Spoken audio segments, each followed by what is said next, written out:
کیا تبریز واقعی سندرس کے تھپڑ کا بدلہ لینے کی کوشش کرے گا اور کیا ارس سندرس کو بچانے کے لیے تبریز سے ٹکرا جائے گا؟ ڈرامے کی آنے والی قسطیں نہایت دلچسپ اور سنسنی خیز ہونے والی ہے۔ جب سے ارسل کے ہاتھ تبریز کے فون کا رسائی آئی ہے وہ ہر لمحہ اس کی سرگرمیوں پر نظر رکھ رہا ہے۔ اسے پہلے ہی تبریز کے کردار پر شک تھا کہ جو شخص کبھی ایک لڑکی سے باتیں کرتا ہے اور کبھی دوسری کے ساتھ دکھائی دیتا ہے وہ بھلا سندرس کو کیسے خوش رکھ سکتا ہے۔ یہی سوچ کر ارسل فیصلہ کر لیتا ہے کہ وہ جلد ہی سندرس کو تبریز کا اصلی چہرہ دکھا دے گا۔ دوسری طرف تبریز سندرس کے سامنے نرمی اختیار کرتے ہوئے کہتا ہے، سندرس مجھے تمہاری بات سمجھ آ گئی ہے، اب میں وہی کروں گا جو تم چاہو گی۔ سندرس مسکرا کر جواب دیتی ہے، یہ تو اچھی بات ہے تبریز، اگر تم واقعی اپنی زندگی کو سنجیدگی سے لینا شروع کر دو تو یہ تمہارے لیے بہتر ہوگا۔ تبریز ایک نیا جال باندھتی ہوئے کہتا ہے، سندرس میرے ایک دوست کی سالگرہ کی پارٹی ہے، اس نے مجھے اور تمہیں مدعو کیا ہے، میں نے اسے تمہارے بارے میں بہت بتایا ہے کہ تم کتنی اچھی ہو، اسی لیے وہ چاہتا ہے کہ ہم دونوں ایک جوڑے کی طرح وہاں جائیں۔ سندرس پہلے تو صاف انکار کر دیتی ہے مگر تبریز کے بار بار اصرار پر مجبور ہو کر کہتی ہے،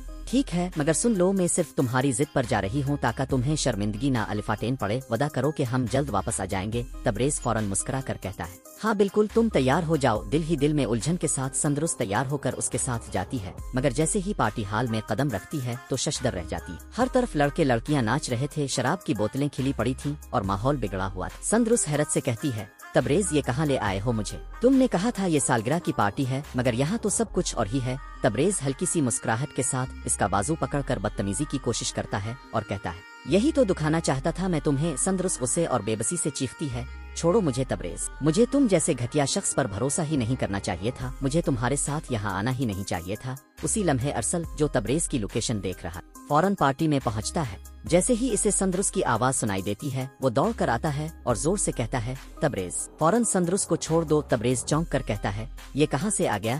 پھر دونوں کے درمیان ہاتھا پائی شروع ہو جاتی ہے۔ موقع غنیمت جان کر سندرس وہاں سے نکل کر ٹیکسی میں بیٹھتی ہے اور سیدھی گھر پہنچ جاتی ہے۔ کچھ دیر بعد تبریز بھی واپس آتا ہے اور سازش کے تحت اپنی خالہ کے سامنے کہتا ہے، خالہ جان، آپ کو پتہ ہے یہ سندرس آج ایک لڑکے کے ساتھ پارٹی میں گئی تھی، میں نے اپنی آنکھوں سے سب دیکھا ہے۔ یہ سنتے ہی سندرس کا ضبط ٹوٹ جاتا ہے، وہ آگے بڑھ کر تبریز کے منہ پر زوردار تھپڑ مارتی ہے اور چیختے ہوئے کہتی ہے، خبردار، اگر میری کردار کشی کی کوشش بھی کی تو بابا میں نہیں، یہ مجھے وہاں لے گیا تھا، اس نے کہا تھا یہ اس کے دوست کی سالگرہ کی محفل ہے مگر وہاں سب کچھ اور تھا، یہاں تک کہ اس نے مجھ پر زبردستی کی کوشش بھی کی۔ اب میں اس شخص سے شادی نہیں کروں گی اور یہی میرا آخری فیصلہ ہے۔ یہ کہہ کر سندرس روتے ہوئے اپنے کمرے میں چلی جاتی ہے۔ دوسری طرف جمیل کا غصہ آسمان کو چھو رہا ہوتا ہے، وہ اپنی بیوی سے سخت لہجے میں کہتا ہے، میں نے پہلے بھی کہا تھا، اب سن لو، ان دونوں کو فوراً میرے گھر سے نکالو ورنہ میں پولیس بلا لوں گا۔